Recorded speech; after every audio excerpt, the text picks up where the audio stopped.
अस्सलाम वालेकुम। उम्मीद करता हूँ सब खैरियत से होंगे। आज DGISPR जो है वो प्रेस कॉन्फ्रेंस भी करेंगे 2 बजे। जब मैं ये वीडियो अपलोड करूंगा तब तक मे बी प्रेस कॉन्फ्रेंस जो वो हो चुकी हो। आज की प्रेस कॉन्फ्रेंस में वो जो दुनिया के तब्दील हालात हो रहे हैं तेजी के साथ, खासतौर पे वेनेजुएला के ऊपर जो अटैक अमेरिका ने किया और उनका जो सदर है उसको अगवा किया या सो कार्ड उसको जो है मंशियात के और स्मगलिंग के जुर्म के अंदर न्यूयॉर्क की अदालत के आगे पेश भी किया गया है। तो उस हवाले से जो दुनिया के जो मामलात हैं वो बहुत तेजी से तब्दील हुए हैं। तो इसके ऊपर जो होगी वो प्रेस कॉन्फ्रेंस होगी। ज़ाहिर बात है अंदरूनी जो सियासत है उसको भी डिस्कस किया जाएगा। इमरान खान के हवाले से भी चीज़ें डिस्कस होंगी, नोमाई के हवाले से भी वो चीज़ें को डिस्कस करेंगे। सब कुछ ऐसा नहीं हुआ जैसा सोचा गया था। ट्रंप ने जब हमला किया, ट्रंप ने रैकी की, दिसंबर में ही जो था ये प्लान बन चुका था, क्योंकि जो सदर थे वेनेजुएला के वो जो अमेरिका के मुफादात हैं उनको रख कर पॉलिसीज नहीं बना रहे थे। खास तौर पे जो तेल और मदनियात के ज़खायर हैं जिसके ऊपर अमेरिका कब्जा करना चाह रहा था, वो बहुत बड़ी रुकावट थे उनके सदर इस मामले में। तो उनको जो है ये इस तरह अगवा किया गया।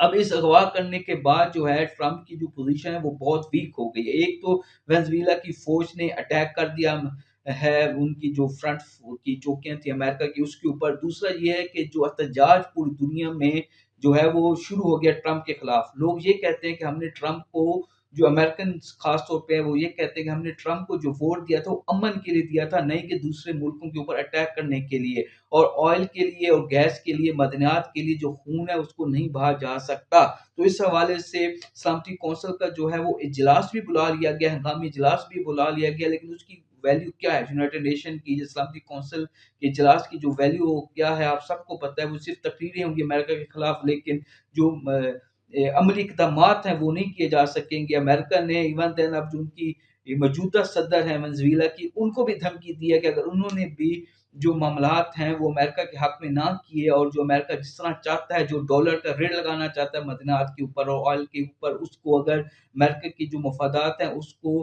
पुष्टपनाही न दी तो उनके साथ भी यही होगा।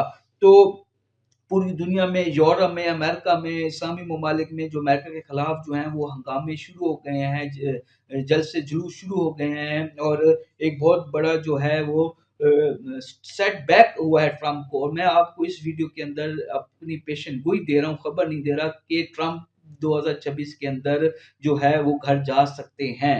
ट्रंप की पॉलिसीज की वजह से ट्रंप की जो एस्टेब्लिशमेंट है या अमेरिका की जो एस्टेब्लिशमेंट है वो पहले से नाखुश है और इन हरकत की वजह से और इस तरह हर जगह महाज खोलने की वजह से जो ट्रंप है उसकी जो पोजीशन है वो बहुत वीक होती जा रही है। और मुझे ऐसा महसूस हो रहा है कि कम सितंबर अक्टूबर से पहले या सितंबर अक्टूबर तक जो है ट्रंप घर जा सकते हैं।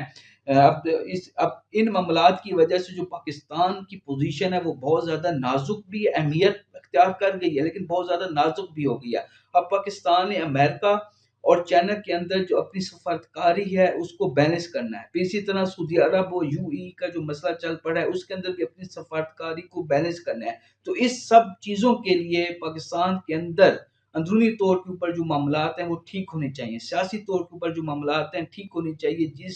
यही वजह है कि जो हुकूमत है और जो एस्टेब्लिशमेंट है वो किसी हद तक अब सीरियस हुए हैं मुज़ाकरात के हवाले से। और मुझे लगता है कि आने वाले दिनों में, जो मैं बार-बार यही कह रहा हूँ कि ये आखिरी चांस है दोनों के लिए, एस्टेब्लिशमेंट के लिए भी। हुकूमत तो खैर मौजूदा हुकूमत तो किसी खाते में नहीं आती।